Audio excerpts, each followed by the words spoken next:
ये जनता का मुस्कान है, ये जनता का प्यार है। जब रिजल्ट आएगा ना 14 तारीख को रिजल्ट आएगा तो लोग आरोप लगाएंगे कि वोट चोरी हो गया है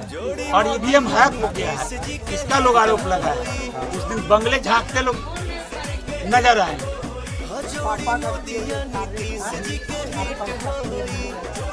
निश्चित तौर पर जो हमारे पिताजी का व्यवहार रहा, जो स्वभाव रहा, जो काम जिस ईमानदारी के साथ हमने किया, हम आपको दिखाएंगे। आज भी चलिए नरकटिया में देखिएगा, जो 20 साल पहले का पुल बना हुआ आज भी है, आज भी लोगों के काम आ रहा है। और मैं दावा करता हूं कि 8 साल पहले का काम किया हुआ विधायक जी को दिखा देंगे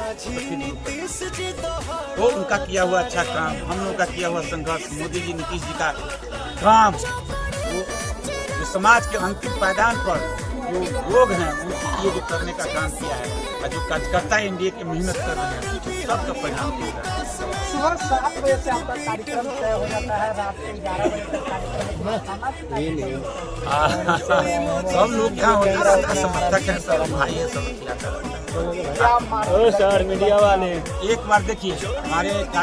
जल्दी से कार्यकारी राष्ट्रीय अध्यक्ष आए थे और मीनापुर के एनडीए के कार्यकर्ता को 50